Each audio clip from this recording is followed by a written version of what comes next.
Hello, guys. Welcome back to another episode of the Scaling Brokerage Podcast. Today, we've been kind enough for Adam to bless us with some of his time, share some of his experiences in real estate out there in Ohio. So I'll kick it right off to Adam. Let him tell us a little bit about himself and his business. Yeah. All right. Thanks, Jake. Well, thanks for having me on. My name is Adam Ashba, and I'm the president of Ashmont Realty here in the great state of Ohio. Go Buckeyes. We won the national title about a week ago. Yeah, and I also an instructor at a real estate college here in Ohio. So I teach all the new agents if they come to my brokerage or not. So I get to kind of be in the front lines of them as they start their career as well. That's awesome. That's awesome. Well, we'll take us a little bit back. When did you get started? How did you get started in real estate? Yeah, my dad bought a lot of residential rentals when I was in college, and he started getting to that. And my brothers, and I, we would help him get him ready. So we're kind of free labor. And then after college, I went to Bowling Green State University, and I went in business, and I went to banking. And then I got my license right during the housing crisis, the best time to get into real estate, right? My family, I had two kids at that time. My family thought I was crazy. And, but I said, I got a plan. So 15 years later, here I am. So, we are, Ashmont Realty is in Ohio, and, we serve about 2/3 of the state, all throughout Ohio. We have agents, in rural communities as well as Dayton and Central Ohio, Columbus, Ohio. So we have a little bit of both areas that we service. So yeah, and here I am. Awesome. I love it. Well, and I mean, a testament, already, if we get started in, a market similar to 2008, it's definitely a hard, market to overcome, and especially not only to overcome, but get started in and continue to build. Yeah. So that's awesome that you're able to do that and continue still are here today. So that's awesome. That's awesome. Yeah. I was going to say, in my career, I've seen the worst, and then you had COVID. So you had I always tell my students, I saw the worst in the markets, such as, a buyer's market. You couldn't even sell a house to somebody back then. And then you have it where it was the other extreme in COVID, which it was a huge seller's market. But it's cyclical. Yeah. I mean, if you're in the business long enough, you're going to see changes. You got to be ready for them. Absolutely. Yeah. And I know brokers before on the podcast, I mentioned kind of the cycles, that we see in real estate, every 4 years or so, kind of seems to be 4 to 7 years. Mm-hmm. But, definitely makes a huge difference, being able to recognize the trends and follow along suit with them. Obviously in 2008 and more recently in COVID being a little bit easier times, but times in between, when the market's down, market's up. How were you able to deal with, kind of anything that you faced in between? I know starting out and 2008 might've been a little difficult. Did you run into anything along the way? I think as well. Yeah, we start the goal for the company. Actually, I owned another brokerage before Ashmont Realty, and the goal was to during the housing crisis, and Columbus was affected, not as bad as some markets, but our goal was to deal in high-end property management. Now, we bought and sold properties at that time, but it was tough. So what we did, our bread and butter was property management on high-end real estate. Now that changed as markets changed. We started getting to more sales. So as a company, we had to address too. And I think a lot of people, if they asked what I did 15 years ago, they'd say, "Oh no, he's a really high-end property manager." Well, yeah, we did, but that was because of the market. And then it changed, and then we got into sales, and it's been that way ever since. So yeah, you just have to adjust. I mean, make lemonade out of lemons, I guess. Right. Well, and one of the great things about real estate is, there's so many different avenues that we can go down. Commercial, even going back to you can go to, lending, things like that are kind of adjacent with real estate. But then I didn't even touch on a tenth of, the different avenues we get into in real estate alone. Yeah. Not all about just buying and selling houses. Absolutely. And definitely, if we're watching maybe the 30-day listing or, some shows like that, we might get the wrong perspective, in other facets as well. But also, that just the only avenues that we can go into. So that's do you guys do anything to diversify over there? Do you guys have I know we mentioned not commercial land, sorry, farmland. Do you guys have any agents, doing on the commercial side or anything like that as well? Yeah, we do commercial, a lot of commercial leasing. Some, I mean, I would say if you I don't know. I got to think of exact numbers, but like, I mean, our bread and butter is residential sales, no question. Lots, some small farmland. There are brokerages. There are some guys that like, they are ace in the hole with farmland. Now, I grew up in the farmland community, Northwest Ohio. The only thing I steered away from that, like making it a niche, is like most families do not sell their farms. Yeah. It takes a weird. Yes. So the turnover on farm sales are few and far between. You really have to cover a huge area of the state to have that type of, and I like things more fast paced. That's why I didn't gravitate towards commercial. But yeah, we do commercial, we do residential sales, and then some commercial leasing, and then residential leasing. But our bread and butter, no question, is right now is definitely sales, residential sales. That's awesome, and that's something that I've spoken to a few brokerage owners that either have a division, or maybe some are more focused just because of where they're at territorially on the farm deals. Sure. That's an interesting point that I don't think anyone's ever brought up. Is the turnover on those is probably very low. A lot of people pass them down through generations, and sure. So I never thought of myself, and that's awesome. That's a great point. Yeah. Yeah, I think agents, our brokerage encompasses a large umbrella, but when to help new agents, I think like one word of advice is the riches are in the niches. Like focus on something and be really good at it. Yeah. Because there's just in Central Ohio, for example, we have about 10,000 agents, and 9,000 of them really don't do a lot, and they're just kind of floating around. But you do have some that are really good at something. And if you are, you're going to be kind of, niched as the expert, and that separates you compared to all the other ones. So absolutely. No, absolutely. It can definitely help us rise to the top, and make it, a bit more, maybe level playing field, other agents coming in, kind of starting in the same blocks as yourself. So that's awesome. To dive into marketing, recruiting a little bit, do you guys do anything to market yourselves, market the business out to other agents? Anything like that? We did. The foundation for Ashmont Realty was really like 3 key points that when I started the company is like, one, I wanted a brokerage that like agents could get good commission splits, because I was an agent too. I saw my license when I sell. And so, we all of our agents started at an 80-20 split, which is pretty good. And we have lead gen technology and stuff. It's only $99 a month. So I thought that was important to try to make monthly fees doable.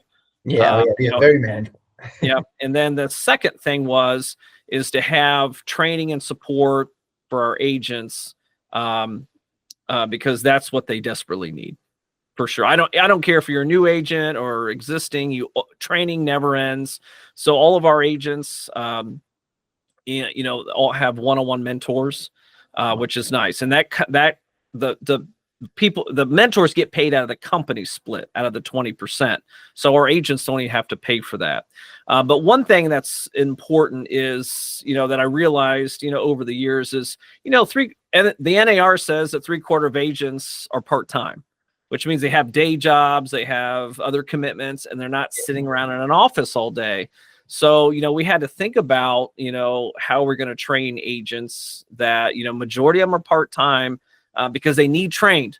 You can have the best trainer in the world, the best mentor in the world, but if they're not getting that training somehow, I always use the metaphor, like, I could have Arnold Schwarzenegger work, be my gym instructor and work me out, and bodybuilding instructor. But if I don't get to the gym to work out with them, I'm going to be fat, So, so one thing that is important is that we created a very flexible training program. That's a lot of it. I call it hybrid, meaning we took all the training that we used to do in the office, Jake, and then we put it into what's called in video format called Ashmont University.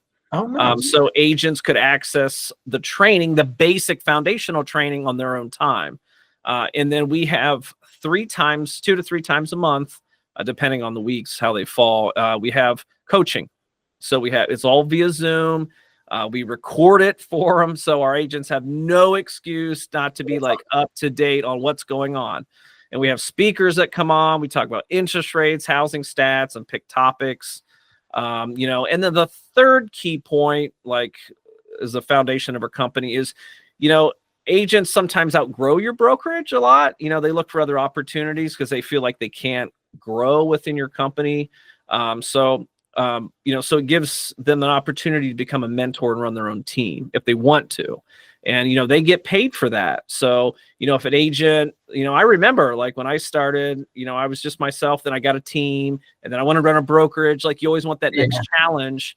And, our brokerage gives them the opportunity to move up and start, maybe they're successful as an individual agent, but, to be successful running your own team, that can be difficult. That's a challenge.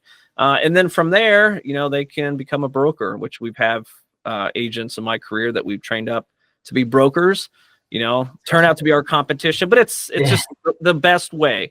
We pay it forward. It's our job to teach new agents, and they're going to teach new agents. And, now we have 3-4 deep. So agents that I taught have taught people, then they've taught people. And it's kind of like a coaching tree, like NFL. So I think it's really cool. No, that is awesome. That is awesome. And that's great too that you guys, don't just promote to a team leader and then kind of, say, here, take over from here. If they're looking to take that next step and want to even be maybe competition to you in your market, you guys are still willing to help them out and get them set in the right path. That's awesome. It's just the right thing to do. Yeah. Absolutely. And I'm sure you can attest to too, it can be hard being a brokerage or not having a roadmap or not having anyone to, kind of guide us in the right direction. We can waste a lot of time that way. In the nicest way to put it, right? Yeah. And really our foundation is we focus on new agents. I know you asked me that question a second ago, but we do. Obviously we have existing agents that transfer over, because they want to maybe run teams or, they're outgrowing their brokerage, but really our, the nuts and bolts of our company is to recruit new agents, teaching them the right way. And we have great culture. As a company, we keep our agents. We don't have a ton of turnover than, awesome. On the statistics, because we have a good culture. And then we cultivate, we start them from the beginning and teach them the right way. So most of our efforts for recruiting is, students right out of college, That's awesome. And it goes a long way. Obviously, being that first person that, just kind of give them the helping hand and show them the way into the industry.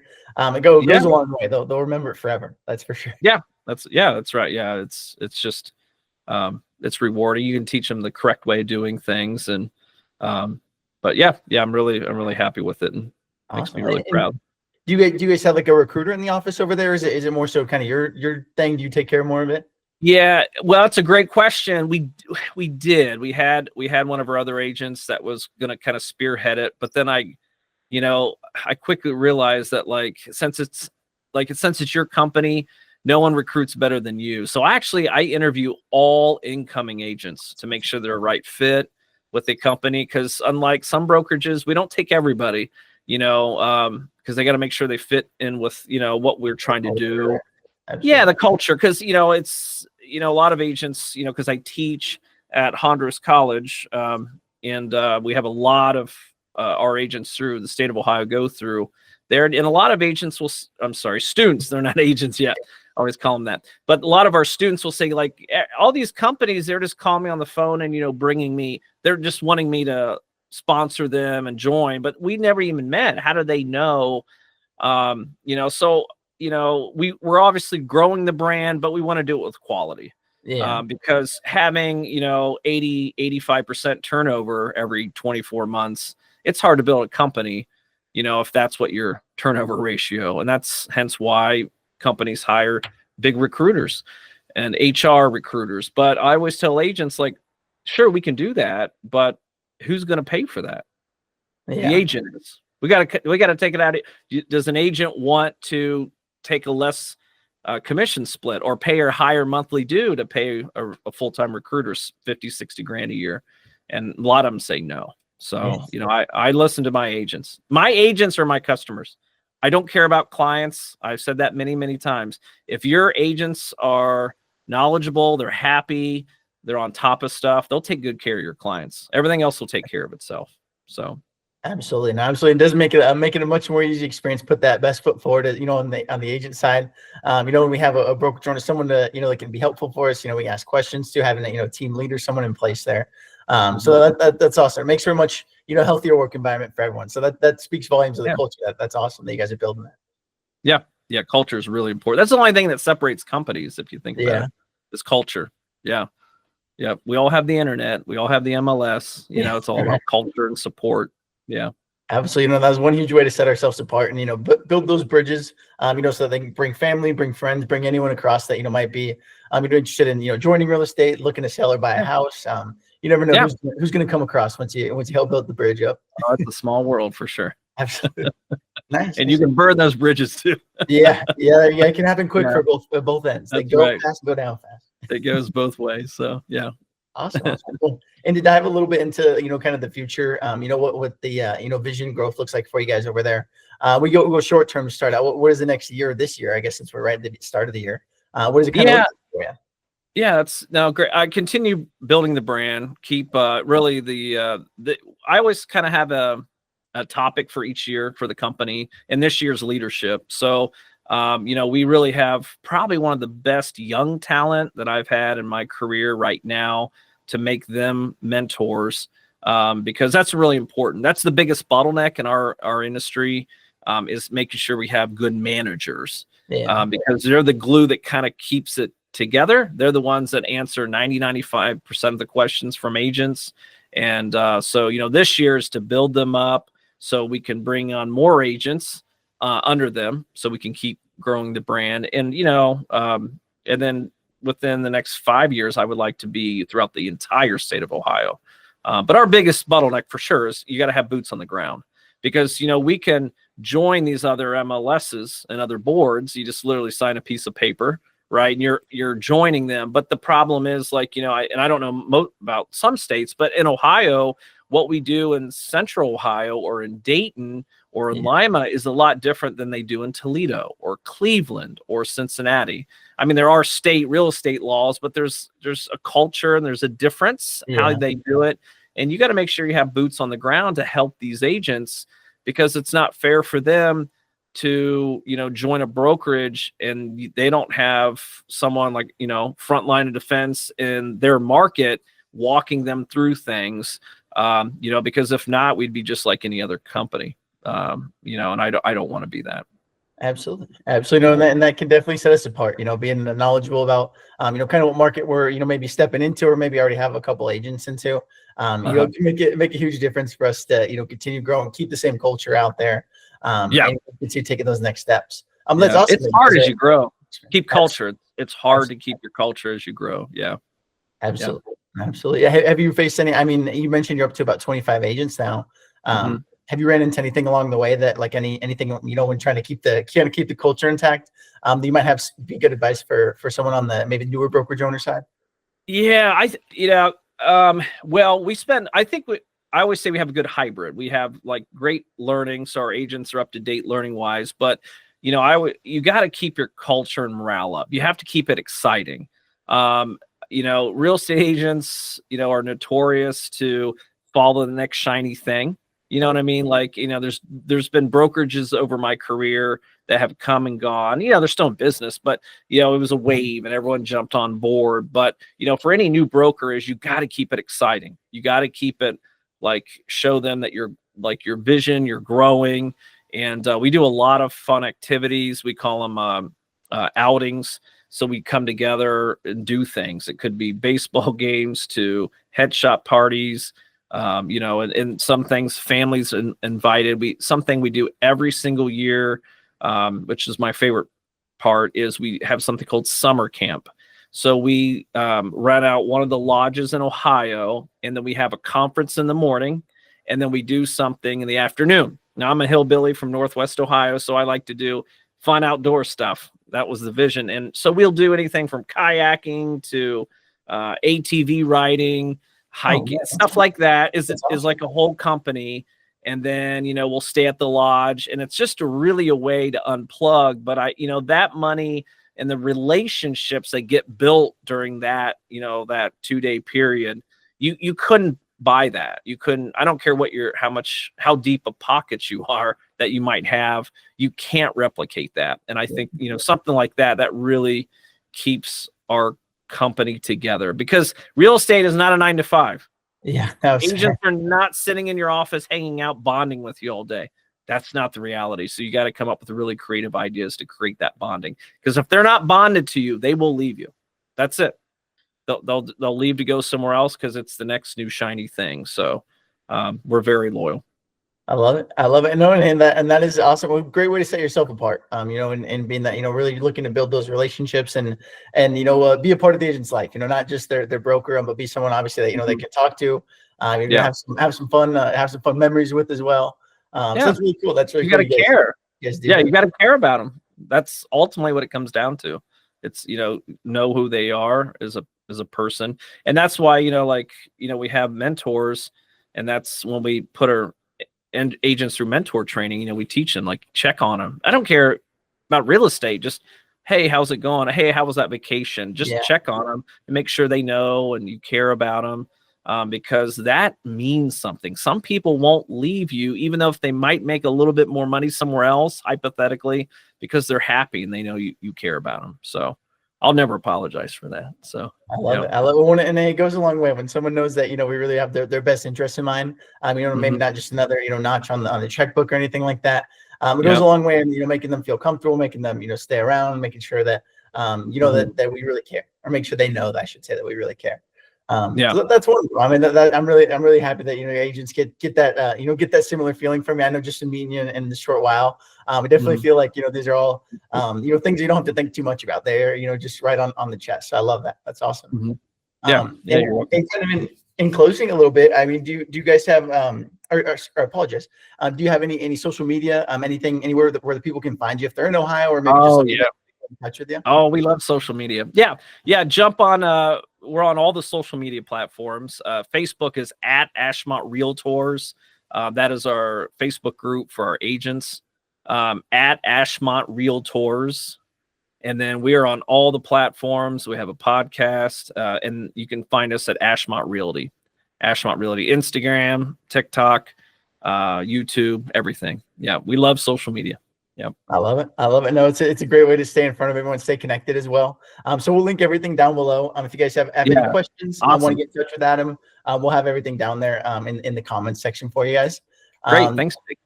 Of course. And thank you to you for coming out, for carving the time out of, I'm sure, your very busy schedule. So I appreciate you spending a few minutes with me here on the podcast. Yep. Sounds good. I'm glad. Thanks for having me.